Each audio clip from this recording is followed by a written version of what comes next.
On today's show, Luka Doncic, his post-breakup body. We've seen this before. We've seen skinny Luka get in shape before. But this time, Lakers fans hope it's different. We'll talk about why on today's Locked On NBA Game Night. When that final buzzer rings, you know it's time for Locked On NBA Game Night. All the post-game reactions to every game across the league, every single night, with insights only the hosts at Locked On can provide. It's the true NBA fans' one stop for all the action. Every game, every night. It's Locked On NBA Game Night. Tipping off now. And welcome to Locked On NBA Game List Night. My name is Nick Angstadt, host of the Locked On Mavericks podcast, part of the Locked On Podcast Network, your team every day. Thanks for being in every day and making Locked On NBA your first listen today. Joining me, as always, on a Monday from Locked On Bucks. What'd you see in the NBA tonight, Camille Davis? So much conversation around weight. You would have thought the ESPN body issue just came out or something based on how some of the conversations have been today. Welcome to my world every summer for the last 6 summers. We'll talk about Luka's new post-breakup body. We'll talk about what it means for the Lakers, what it means for their season going into next year. We'll talk about the additions of Marcus Smart and Deandre Ayton and basically the Lakers summer as a whole. We'll also play Count It Up, where we count on the most interesting, fun things in the NBA, including LaMelo Ball displaying a tattoo that has changed me as a person, I think. Like, brought me to a new level of understanding humanity. Like, if someone's taking a humanities course in college, this tattoo needs to be part of that study. Can't wait to see it. And Camille has not seen it yet. So we'll talk about that and play Count It Up a little later. But let's start here. Luka Doncic, the men's health issue comes out. He's talking about his training regimen. He's talking about how he's really taking his body and conditioning and his diet and all that serious. There's lots of pictures of Luka working out and the post-breakup body. Luka working out, shedding the pounds in the offseason, is on full display. He had a couple of quotes on his body. He said, just visually, I would say my whole body looks better. There was a quote in that article about him like checking himself out in the mirror and checking out how he has like traps for the first time or whatever. And he talked about how he got to this point and how he decided to really start taking it seriously. And it was at the end of the season. The Lakers get knocked out of the playoffs. They lose in 5 games to the Timberwolves.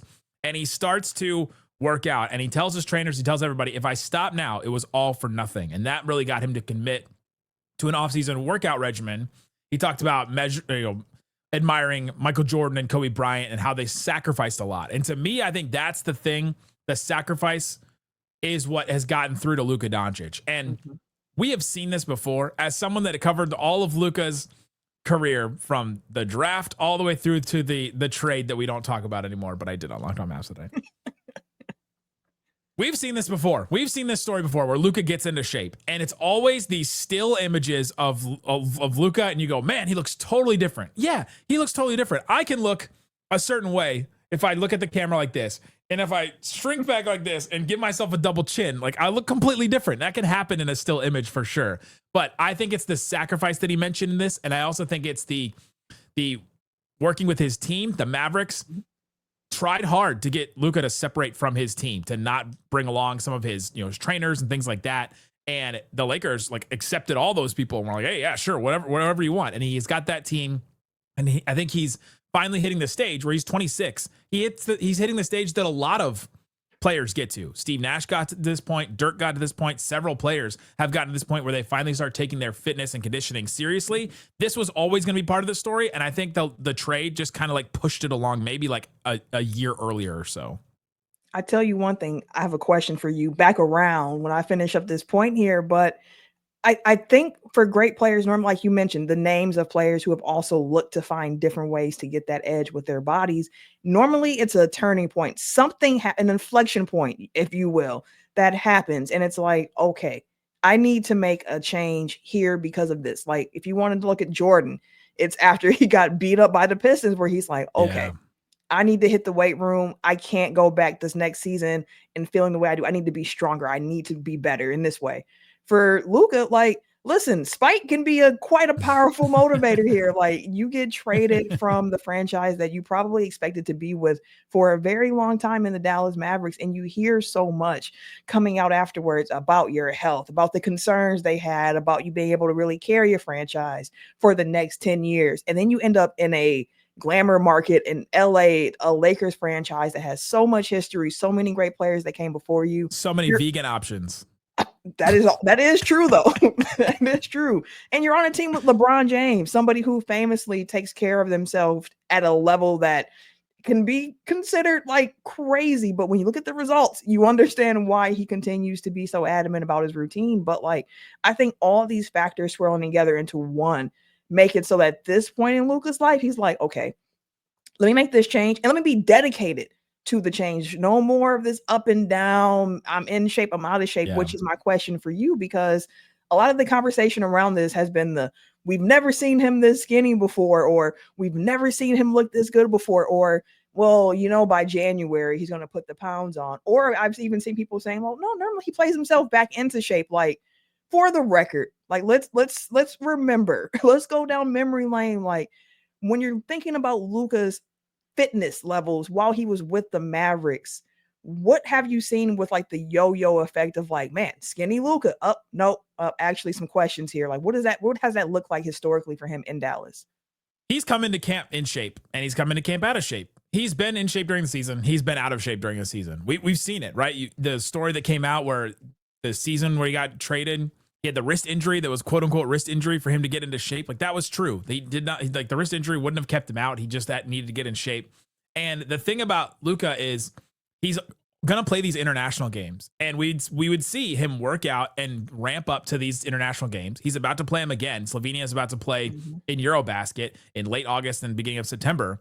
And then that time between the end of his international games and the beginning of the season, he would balloon back up again. And that's the part, like that stretch of the off season is the one that Lakers fans need to watch for and be like, all right, well, what's he doing? Is he sticking to this? Is it going to work? Is this new approach that he's taking to his conditioning going to actually stick? And is it actually going to keep? And then during the season, that's another part too, where we have seen him get bigger during a season, which to me, like, it never made any sense to me. He's playing NBA basketball, but he talked about in this how you're traveling a lot while you're in the NBA season. And I think that's a thing that he is coming to grips with. Like, okay, I have to change my approach and change what I do while I'm traveling. But who knows if that's gonna stick, and who knows, because we're seeing right now Luka staying in one spot and being regimented and sticking to his routine. Like, we all do this, right? Like, if you're trying to stick to a diet, trying to like count calories, whatever you're trying to do, trying to get to 10,000 steps every day. Like, we all have these little things that you're like trying to do. And then as soon as your routine gets messed up, you go on a trip, you go visit somebody, you go out to eat with a group of friends, and then you forget like what you ate, or you can't bring your like weight thing to the restaurant. You'd be an insane person. Like, that happens, and all of a sudden you're completely taken out of your routine. And that's the part, like, those are the two inflection points I think that we'll look at with Luka Doncic and this new approach to conditioning, is after those Eurobasket games, and then before the season, and then once he starts traveling during the season, does it stick? That is a great point to bring out, like that gap in between, because I know for myself, I was just very much looking forward to seeing him playing Eurobasket, because it's like, as you mentioned, we've seen pictures before. Pictures can be, angles and everything like that. So like, I wanted to see him on the court, but I didn't even consider that time frame in between when Eurobasket ends and when training camp begins for him and what that looks like. So I think for the Lakers, the hope is going to be that this is now part of his habitual routine. This is who he's going to be. And then he can have this season kind of understanding what it looks like to put that into practice on the road while you're traveling as an NBA player and all the things of that sort, because they're going to be banking really, really heavily on Luka. And I think he understands that, like, they're handing him the keys in LA. This is no longer LeBron's team. So Luka, we're going to give you one of the biggest franchises in all of sports for you to be the face of. Like, can you handle that? Do you want this? And like, we'll see if he can really step up to it, because we know on the court, his play, we know what Luka can do. The question is, can he take his game to the next level with better conditioning throughout the entire course of the season? The other thing about this is it has been injuries for Luka the last couple of years. And has the weight played, has it been the main factor in his injuries? I don't know that. Like, I'm not going to pretend to be a doctor and say, yes, the extra weight has made this calf strain last way longer than it should have, or whatever. He's been playing through injuries. I think that probably has a big factor into him just getting re-injured, because he went through that whole finals run, playing through a bunch of injuries, playing through things. And so that's another thing to think about. And then the next point that I want to make is, all right, Luca gets in shape. How much better can he actually get? How much better can he get? Let's talk about that and how much better the Lakers can get and all that with an in-shape Luka. We'll talk about that and more. Locked On NBA Game Night continues. Today's episode of Locked On NBA Game Night is brought to you by 5 Hour Energy. Sometimes you're going through life and you just need a little boost. Maybe it's you're going through and you're playing golf. I am not a person that does this, but maybe you are a person that goes through and you get to like hole 8, hole 9, 10, and you're like, oh, I got to get to this back 9 now. I got to figure out how to get through these holes of golf. Maybe you just need a little extra shot. A little extra 5 Hour Energy can help you get through that, especially if you're with a group of friends and they seem to be having all the energy and you're like, man, I got to catch up. I got to keep up with them. That can help you. Or if you have that friend that is lagging behind, maybe you need to slip them a 5 Hour Energy with their consent, I guess. You got to actually have them like take it and then drink it. If you go to 5hourenergy.com today, that is the number 5hourenergy.com. You can use our promo code. It's Locked On Golf to receive 20% off your order. This offer is only valid through September 30th. One order and cannot be used with promotions, cannot be used on subscriptions, but you can do subscriptions to get 5 Hour Energies sent to you over and over again, which is great. There's all kinds of different flavors as well. Whether you're meeting up with new friends, trying to turn 18 holes into 36, get the energizing boost you need to power through. Order transfusion flavored 5 Hour Energy shots today at 5hourenergy.com. Thanks for hanging out with us on Locked On NBA Game Night, being part of this show and listening. We have a daily show that follows your favorite team, Locked On Bucks, Locked On Mavs, Locked On Lakers with the Kamenetskis. Great stuff over there, talking about Luka's breakup body. And let's hear from Andy Kamenetsky about Luka's post-breakup body and what it means for the Lakers themselves and how much better they can actually be with this beach body Luka. Kamenetsky, co-host of the Locked On Lakers podcast, and skinny Luka is officially a real thing, people. Luka Doncic is on the cover of Men's Health, looking like a shredded Calvin Klein model. The article talks about a very strict workout and diet regimen. It's all very different for him. There's a new dedication from Luka. And what does this mean potentially for the Lakers season? Theoretically, more availability, less bodily breakdowns, maybe a little more speed that could show up defensively, one of the areas people always focus on with Luka, but also too, I think just a source of inspiration across the team. Like there is a real let's effing go that I think can be there for the rest of Luka's teammates. Seeing Luka like this, I also think it creates a sense of accountability. If Luka is this dedicated to his fitness and conditioning and this season, everybody else has to follow suit. So there are no downsides whatsoever for this with Luka. For more Lakers coverage, make sure you're watching Locked On Lakers on YouTube and listening wherever you get your podcasts. Downsides, I feel like jealousy. I feel like could be anger. I feel like from Mavericks fans, I feel like there could be some downsides to this for sure. He never do that when he was with us. He never got in shape for us. I made the analogy on Locked On Mavs that we're in the stage where you're looking through the Instagram feed and you're just refreshing, and all of a sudden a new post and it's the beach body, and you're like, I never saw this coming. Wow, this is such a big mistake. And for like, Mavs, where was this care when we were together? For Mavs fans, they get both the feeling that you would get if you see a post-breakup body of an ex when you broke up with them or if they broke up with you, because Mavs fans didn't make the decision to break up with Luka, but it still happened to them. So now they're getting to feel both sides of this, which is that tough. Sounds terrible for Mavericks fans. I have to say, I mean, listen, Cooper Kupp erases a lot of the feelings. Cooper Kupp is going to be insane catching all these touchdowns. Touchdowns. Cooper Flag can replace all of it. And that's what I talked about Locked On Mavs today, is that he can reset this whole thing to where we no longer compare 1-to-1 Luka to AD to the Mavericks to the Lakers and all that. What Brian talked about is how the Lakers can improve in this. Their FanDuel over-under is 48.5 wins in the regular season. Does an in-shape skinny Luka, does that change how you feel about going over-under for basically 50 wins for this team? Honestly, a little bit. Like if I was somebody who was looking at that line prior to hearing this information, it was kind of like, I have some questions about the Lakers roster. The questions are still going to be there, but the thing that gives you a boost of maybe a couple of games, one that you might have lost before, is that you might have Luca for a more extended run than you would have had prior to him being in this condition, in the shape. Like it was mentioned in the short of, maybe that the increased speed can help on defense. And honestly, that's not even the piece of it for me, but thinking about the way he plays, like Luca isn't a fast player, quote unquote, but he can change directions quickly. He can put you on your heels quickly. And the article mentioned the stopping power, the changing of the angles, because even like his step back does not create a lot of space. It's more so like just the timing of being able to get that off. So if he can use this newly found conditioned body to generate more force, create better angles for himself, like I think he's going to be able to create better for himself and for his teammates by putting defenses in even more disadvantaged situations. So like if I was teetering, like, yeah, I think Luka being in better health can give you an extra win or two along the way. So I would probably say, yeah, I would take the over if I was hesitant before about the Lakers. But the problem is, you're just in a really tough conference. And I have too many question marks on this Lakers team outside of Luka. This to me feels like a team this feels like 2023 Mavericks, where you're just going, there's too many questions here where, okay, I know what I'm going to get out of Austin Reeves, I think. Great, but it's questionable defense. Luka can be questionable defense. Maybe this skinny Luka thing fixes that, but I don't really think it was conditioning on defense. I think it was just like effort and intensity and all that. LeBron James is still very good, but is going to be 41 in his record-setting 23rd season, which is insane. How much can you ask from him? How many games is he going to play? All that.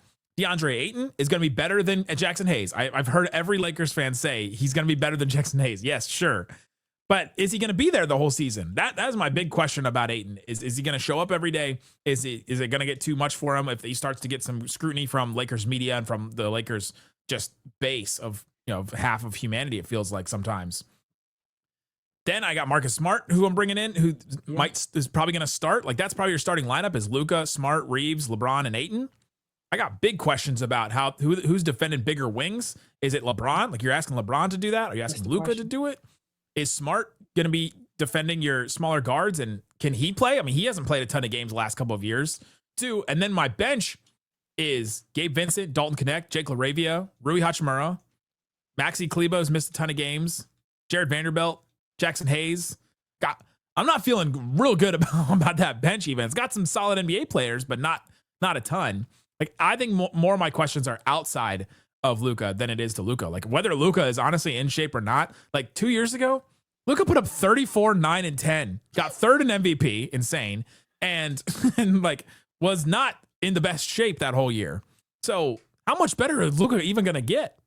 See, and that's the thing where it's like, for me, that's why it's like Luka's conditioning can probably get you a win, like an extra win or two. Like it's not going to be considerable to the point where you're like, he's carrying them by himself, because there are questions on that roster. Like when you think about when the Lakers looked their best, when they had LeBron and Luka, it was with LeBron being able to give consistent effort defensively for that team. And we know throughout the course of an 82-game season, that's not going to be the case for LeBron more often than not, because he understands, one, how long the season is, the grind that it is, and what he needs to try to save come playoff time. So, like, I think that there's a formula here that it's going to be up to JJ Redick to try to find of the right balance of offense and defense, because I do like the LaRavia pickup for them. I think he's going to be really solid for him. Marcus Smart, that's a low risk. Like, if he has something, he's going to give you something that you need on this roster, which is point of attack defense. Like, is Gabe Vincent going to take another step? Like, is there any more steps for Gabe to take here on this team? Like, there are some defensive questions. So then it comes back to JJ Redick. Can you figure out a way to get more than the sum of your parts when it comes to this team on defense? And what does that look like? Like, he's going to have to try to tap into that. And LeBron's going to have to buy in, I think, to a more defensive focused role, maybe than he's been asked to play consistently for years. Yikes. If that's the answer, I don't know that it's a good one. Yeah, it's hard to do that for a full season. I don't know that's a good one. They have good defensive players. Smart can be, Jared Vanderbilt obviously can be, Ayton can be, LeBron can be, but you're not getting like the consistency there. And they were a good defense at the end of the last season, but it didn't make any sense the whole time. They were good. They were good defense. And we were asking that question all the time. How is this team like a top 10 defense at the end of the season? And so maybe they just coast until they get to that point and then ramp it back up again and get there. What did you think about the additions of Smart and Ayton? You talked about LaRavia a little bit, but those additions they've made and kind of how they've overhauled this roster a little bit. Yeah, Smart's a flyer. Like, you don't know what you're going to get from him because he has been injured the last 2 years. Do you start a flyer? Listen, when you don't have any other defensive options, like he's somebody who apparently as well has spent this offseason getting into really good shape. You know, that's a training camp bug where if you're doing training camp bingo, best shape of my life is on that bingo card. A Men's Health Marcus Smart article. Maybe he's going to be on the ESPN body issue for all we know coming out. But no, I think for Marcus Smart, again, it's a flyer to take, but the ceiling for it, if it works out, could be great because he gives you that stopper. If he can knock down threes, catch and shoot threes, 35, 36% rate, like you're happy with that. If he can play some solid defense, you're happy with that. But I think for the Lakers, the Ayton piece of it is the real big question mark because theoretically you are starting Luca and Reeves, who aren't the strongest defenders. So you're going to be asking a lot of your backline defense of like, Ayton, can you clean this up? Can you play with a consistent motor? And that's my biggest Ayton question that I've had for years. And maybe going to the Lakers reignite something in him and you see a more consistent effort. But I have a hard time believing in that, maybe based off of what I've seen him do in the past. Yeah. There is no snow, so. Yeah, you can't get stuck. Can't get stuck unless you're hanging out at Big Bear, like on a mountain or something. So, coming up, let's play Count It Up, where we count all the most interesting, fun things in the NBA, including LaMelo Ball gets a tattoo that is shaking the world. We'll talk about that and more. Coming up, Locked On NBA Game Night continues. Big chicken, baby. I think a lot. I'm very smart. Take that for that. Count it up. Count it up. Count it up. Count it up. Count it up. It's Count It Up. We're counting the most interesting, fun things in the NBA this week. One more thing on the Luca article. Men's Health wrote this article about Luca, and in it, there was a quote that said, lost in the narratives about his weight and conditioning is the fact that as a 19-year-old at the 2018 NBA Scouting Combine, Luca delivered a 42-inch vertical leap. The problem with that statement is that Luca did not go to the Combine. and that Luca also has never been on record as having a 42-inch vertical leap. That would be insane. Luka did not participate in that. They got the figure from looking up on Google, Luka Doncic vertical. And what comes up in the Google AI prompt is that Luka had a 42-inch vertical at the Scouting Combine. You check the sources of it, and I tweeted this at Nick Van Exit. I went through and I found the source of it. It's an SI article where they talked about different players from the Combine, and it's Dante DiVincenzo's 42-inch vertical leap that the AI connected to Luka somehow and put in the analysis of it in that little AI prompt that comes up when you search on Google. I posted that, and like an hour later, I got a DM from somebody saying they changed the article, and now I think they've sent a note, and so they fixed it and changed it and all that. My question in all of this is, Count it up. Scale of 0 to 5, how screwed are we all with the misuse of AI out there? 5. First of all, the internet probably was a mistake to begin with. Start.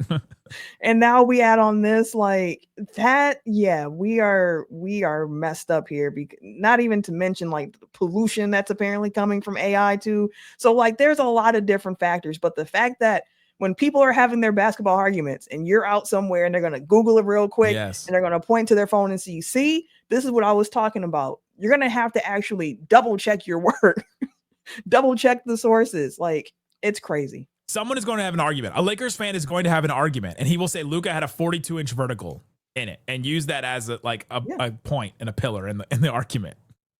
And it was never true. No. All because the AI messed up the calculations. No, it's because the author went through and took the AI as it is. There are uses for AI that I think are great. We use AI for different things at Locked On here, but we're not like, I'm not taking what it says like without reading it and just like sending it out. Like you got it. Maybe we're going back a little bit to the older days where you actually had like when I was a kid and growing up, like we didn't have the internet. We had to go like to the encyclopedia and hope that they had the definition. You had to check another book. Like we're going to get back to that on the internet. Maybe if people actually want to take the time to do it. What this is now is just a more intense version of what we had as kids, where we would try to go to Wikipedia to look up stuff, and our teachers would always be like, you got to check the source on that Wikipedia thing because that's not always true. Now, instead of a human writing a Wikipedia article, it's the AI writing it. And so it's just the same thing. It's just the same problem in a like a way, like more intense way. Right. Speaking of more intense, LaMelo Ball got a tattoo. Been waiting for this. Camille has not seen this tattoo. He's calling it the Cheetos tattoo. Oh my goodness. His toes are all like a reddish orange, like what a hot Cheeto, like the hot Cheeto color is. And then there's like flames coming off of that. So like he has changed all of his toes to a different color. There are flames coming off of it. And this is LaMelo Ball's new tattoo. It has changed the way I look at humanity, because I did not ever think that somebody would do that. On the scale of, I don't know, Camille, your reaction.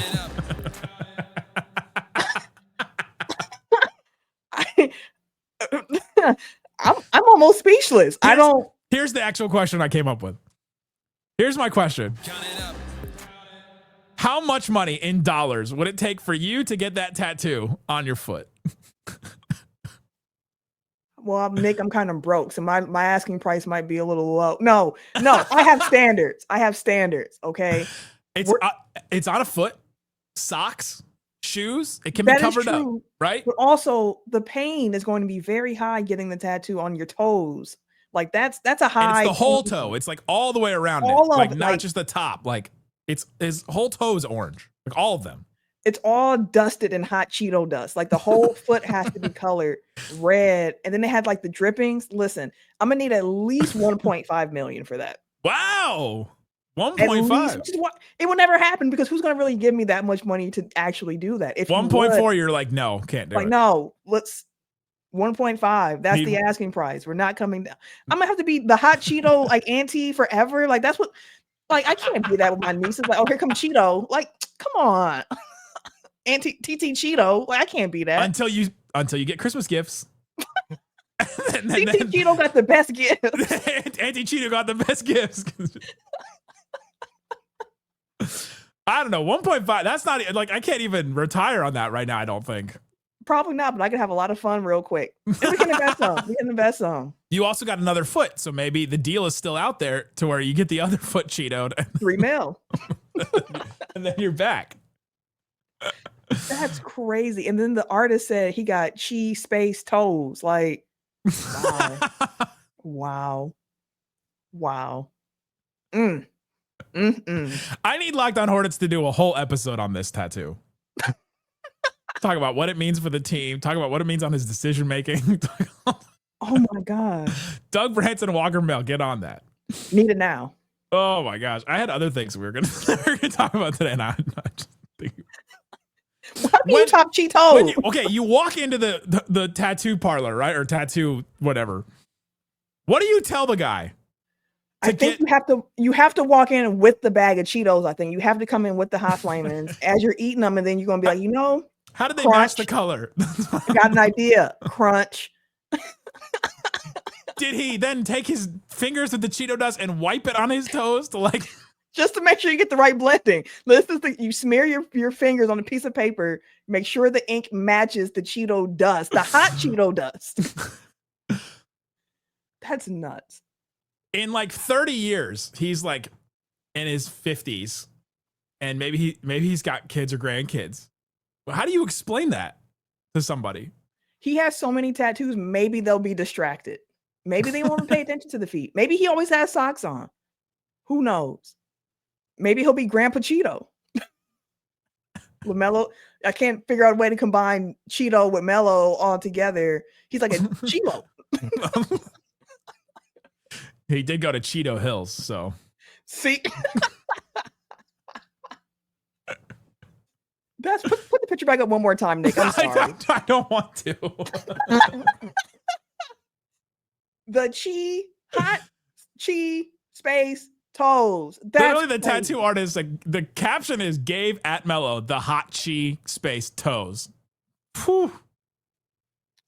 This is gonna be a fad, and a bunch of people are gonna do this, and then we're gonna look stupid later, like when a bunch of people have done this. Listen, I feel if that's what stupid is, listen, I'll be considered because ain't no way. Is Let's the get up hot to 1.5. is the Hot Cheetos tattoo the Labubu of tattoos? I think so. And honestly, I feel like with that tattoo, you have to also paint your nails now because like you need to go all the way in on the design here. Like, let's get like some black fingernail, like nail There it is. polish. Okay, I was like, what color are you going with? You got to go black to balance out the flames at the top. I can't believe he really has Cheetos. You go to a foot massage place, you pull that out. Well, how is the foot massager like masseur like responding when you pull out the hot Cheetos? You probably will never know because the reaction won't be genuine in front of you. It's going to be when you leave the building, they're going to be like, can you believe that? Cheetos on the feet. He gets a toe injury and you go to the press conference afterwards. Do you ask the coach if it was on the Cheetos or if it was on the Norm toes? Absolutely. You ask if it's on the Cheetos. I'm guessing this is the right foot from the yes, photo. based on the picture. If he has any right foot problems, people are going to think of the Cheetos. Like now we have to track his injuries from one side to the other to see if the Cheeto effect has now strengthened his foot in some way or has made it worse in some way. Absolutely. Wow. I did not expect us to talk that long about someone's feet on this podcast. I can tell you that. That felt like a classic Counted Up segment. The Cheetos tattoo was so great. I didn't even bring up that LeBron James' lawyer sent a cease and desist to an AI company making pregnant videos of him this week. I didn't even bring that. I didn't bring that up. You know, it circles back to the beginning of this segment, Nick, where you asked about if AI, like, why do we need those videos to begin with? Yes, it was a mistake. I'm talking about the man on the Lakers. Thanks for hanging out with us on Locked On NBA Game Night. That's what you get. That's what you get on Counted Up. Go check out your favorite show in the link in the description. Thanks so much for listening to Locked On NBA Game Night.